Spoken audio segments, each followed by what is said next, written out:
ప్రభుత్వ ఉద్యోగం చాలా మంది నిరుద్యోగుల యువత కల. కానీ ఉద్యోగ వేటలో చాలా మంది బలవుతున్నారు. ఢిల్లీ రావుస్ ఐఏఎస్ కోచింగ్ సెంటర్లో జరిగిన ఘటనతో ఇప్పుడు కోచింగ్ సెంటర్ల గురించి దేశమంతా చర్చ నడుస్తోంది. అసలు కోచింగ్ సెంటర్లు ఎలా నడుస్తున్నాయి?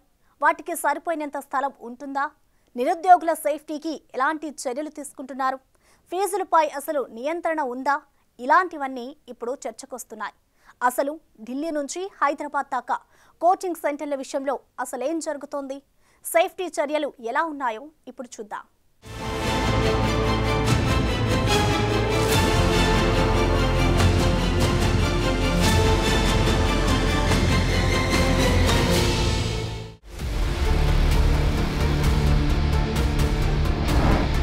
దేశంలో కోచింగ్ సెంటర్ల మాయాజాలం. వేలు లక్షల్లో ఫీజుల వసూళ్ల పర్వం. ఉద్యోగార్థుల భద్రతలో పూర్తిగా వైఫల్యం. పరీక్షలు ఎప్పుడు పెట్టాలో డిసైడ్ చేసేలా చులు.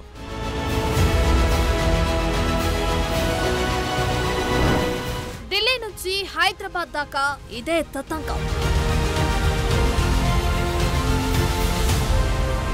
కోచింగ్ సెంటర్ల బిజినెస్ చూస్తే చిన్నగా ఉంటాయి, కానీ వేల కోట్ల టర్నోవర్ నడిచే వ్యవహారం ఇది. పర్మిషన్లు జాంతానాయి, నోటిఫికేషన్లు వచ్చాయా, దండుకున్నామా, వదిలేశామా, అంతే. నిరుద్యోగులకు ఎలాంటి వాతావరణంలో కోచింగ్ ఇస్తున్నాం, వారి సేఫ్టీకి ఎంత జాగ్రత్తలు తీసుకుంటున్నాం, ఇలాంటివేమీ వారికి పట్టవు. సింపుల్ గా చెప్పాలంటే ఉద్యోగ కళలు నిరుద్యోగులవి, కోట్లు వాళ్లవి, అంతే. మధ్యలో అంతా మాయాజాలమే.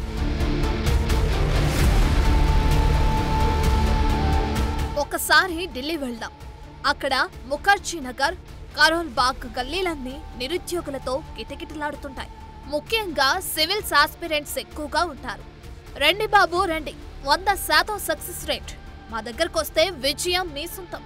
మిమ్మల్ని కలెక్టర్లుగా చేసి పంపించే బాధ్యత మాది. డిస్కౌంట్లు ఇస్తాం అంటూ వెంటపడే కోచింగ్ సెంటర్ల ఏజెంట్లు. ఇలాంటి వాటికి కుదువుండదు. నిజానికి ఏ పోటీ పరీక్ష రాసినా కోచింగ్ తప్పకుండా అవసరమే.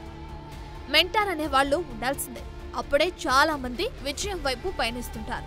కానీ ఇది నాణానికి ఒకవైపు మాత్రమే.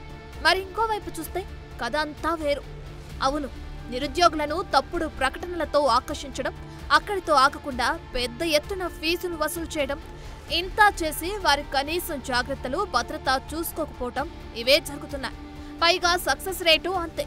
మిగతా వారంతా పెట్టెబేడ సర్దుకుని వెళ్లాల్సిందే. అప్పులు అలాగే మిగలాల్సిందే. ఇప్పుడు దేశం రియాక్షన్స్ మొదలుపెట్టింది. సెల్లార్లలో నడుస్తున్న 30 కోచింగ్ సెంటర్లను సీజ్ చేశారు. అలాగే సరైన భద్రతా చర్యలు తీసుకొని సరైన స్థలంలో లేని 200కు పైగా కోచింగ్ సెంటర్లకు నోటీసులు జారీ చేశారు. సరే, ఇది మరో కోణం. ఘటన జరిగాక అప్పటికప్పుడు తీసుకునే చర్యలు, కానీ ఇది సరిపోదు. నిరుద్యోగుల ఆశలను, ఆశయాలను సొమ్ము చేసుకుంటున్న కోచింగ్ సెంటర్లను స్ట్రీమ్లైన్ చేయాల్సిన టైం వచ్చేసింది. ఇది ఒక్క ఢిల్లీకే పరిమితమైన విషయం కాదు. హైదరాబాద్ సహా మెట్రో సిటీలన్నింటికీ వర్తించే విషయం. ఎక్కడా కోచింగ్ సెంటర్లు నడిచే బిల్డింగ్లు సరిగా లేవు, వసతులు అంతకంటే లేవు. అక్కడ స్టూడెంట్స్ అందరినీ గొర్రెల మందలాగా తీసుకొచ్చి ఒకే బిల్డింగ్లో కింద -1, -2 అన్నట్టు ఇంకా సెల్లార్లు కట్టి అలానే లోపల కుక్కడం జరుగుతుంది. అట్లా జరగడం వల్ల అలాంటి ఇన్సిడెంట్లు జరిగినాయి. ఏదో ఢిల్లీ వెళ్తేనే సక్సెస్ అవుతాం, ఢిల్లీ వెళ్తేనే మనకు మంచి ఫెసిలిటీస్ వస్తాయనే ఒక మ్యానీ ఒకటి క్రియేట్ చేసి జనాలందరినీ అక్కడికి అట్రాక్ట్ చేస్తున్నారు. అక్కడికి వెళ్ళినాక పరిస్థితి ఎట్లా ఉంటుందంటే అక్కడ కాస్ట్ ఆఫ్ లివింగ్ చాలా ఎక్కువ, డబ్బులు అక్కడ ఎక్కువ ఖర్చు ఉంటాయి. ప్లస్ వాళ్ళు చిన్న చిన్న రూమ్లల్లో 10-15 మంది ఒకేసారి కుక్కినట్టు ఉంటారు.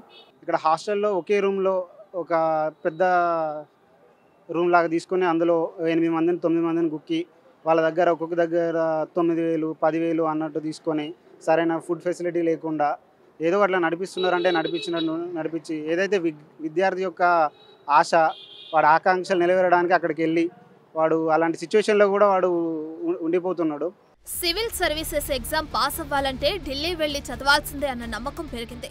ఇప్పుడు సివిల్స్ లో ర్యాంకులు సాధిస్తున్న వారు ఢిల్లీలో వివిధ కోచింగ్ సెంటర్లలో చదువుకున్నవారే. దేశ రాజధాని అయితే మెంటార్లు, పాఠాలు చెప్పే ప్రొఫెసర్లు, దొరికే కోచింగ్ మెటీరియల్, గైడెన్స్, మాక్ ఇంటర్వ్యూలు ఇవన్నీ చాలా ఉపయోగపడతాయి. సరే, అంతా బాగుంది, గుడ్ అనుకోవటానికి లేదు. మరీ అన్యాయంగా అర్ధాంతరంగా ముగిసిన 3 కుటుంబాలకు జవాబెవరిస్తారు? ఢిల్లీ కోచింగ్ బేష్ అన్న ట్యాగ్ లైన్ కు క్యాచ్ చేసుకుంటున్న కోచింగ్ సెంటర్ల ఆగడాలకు చెక్ పెట్టేదెవరు? ఇవన్నీ ప్రశ్నలే. కేవలం 0.2% మాత్రమే సక్సెస్ రేట్ ఉన్న సివిల్స్ కోచింగ్ కోసం చిన్న పెద్ద అన్నీ కలిపితే లెక్కలేనన్ని సెంటర్లున్నాయి.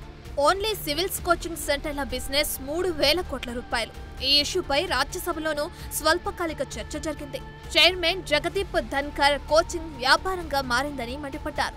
న్యూస్ పేపర్లు తిరిగేస్తే మొదటి 2 పేజీల్లో భారీ స్థాయి ప్రకటనలు కనిపిస్తాయని చెప్పడం వాటి వ్యాపార సామ్రాజ్యాలు ఎలా పెరిగాయో అర్థం చేసుకోవచ్చు. యూపీఎస్సీ భర్తీ చేసే పోస్టుల సంఖ్య ఏటా 1000-1100 మించట్లేదు. సుమారు 10 నుంచి 11 లక్షల మంది దాకా అభ్యర్థులు పోటీ పడుతుంటారు. అంటే కేవలం 0.2% మాత్రమే సక్సెస్ రేటు ఉండే పోస్టులివి. అయితే కలెక్టర్, ఎస్పీ ఇలాంటి పోస్టులకు దేశంలో మంచి పేరు, హోదా అన్నీ ఉన్నాయి. కేవలం ఈ సెంటిమెంట్ ను క్యాచ్ చేసుకుని గారడీ చేసే కోచింగ్ సెంటర్లు ఎన్నో ఉన్నాయి. అంతా చేసి వేలు లక్షల్లో ఫీజులు వసూలు చేసి సరైన భద్రతా చర్యలు కూడా తీసుకోకుండా నడపడమే అసలు సమస్య. ఢిల్లీ ఘటనతో హైదరాబాద్లో కోచింగ్ సెంటర్ల పరిస్థితి ఏంటో కూడా బయటకొస్తుంది. ఇక్కడైతే పరిస్థితి మరింత దారుణంగా ఉంది. ఎగ్జామ్లు ఎప్పుడు పెట్టాలో చెప్పేది వాళ్లే. ఇప్పుడు పోస్ట్ పోన్ చేయాలని తెరవెనుక ఉండి తతంగం నడిపించేది వాళ్లే అన్న విమర్శలు ఉన్నాయి. గతంలో ఆర్మీ రిక్రూట్మెంట్ విషయంలో జరిగిన అల్లర్లు సికింద్రాబాద్ రైల్వే స్టేషన్లో ఎంత అలజడి సృష్టించాయో అందరికీ తెలిసిన విషయమే. దర్యాప్తులో ఆరా తీస్తే కోచింగ్ సెంటర్ల వాళ్లే అభ్యర్థులను రెచ్చగొట్టారని తేల్చారు. తాజాగా తెలంగాణలో డిఎస్సీ వాయిదా వేయాలన్న డిమాండ్లు, ఆందోళనల వెనుక కోచింగ్ సెంటర్లే ఉన్నట్లు ఆరోపణలు వెల్లువెత్తాయి. సో నిరుద్యోగులను, ఉద్యోగం కోసం వచ్చిన ఉద్యోగార్థులను పరీక్షలకు సిద్ధం చేయడం కోచింగ్ సెంటర్ల అసలు పని. కానీ అసలు పనిని పక్కన పెట్టి కొసరు పనుల చుట్టూ కోచింగ్ సెంటర్లు తిరగటమే అసలు సమస్యకు కారణం. నిరుద్యోగుల నుంచి వేలకు వేలు ఫీజులు వసూలు చేస్తూ సరైన పర్మిషన్లు కూడా లేని భవనాల్లో ట్రైనింగ్ ఇవ్వటం, ఇవన్నిటిపై ఫోకస్ పెట్టాల్సిన టైం వచ్చిందంటున్నారు.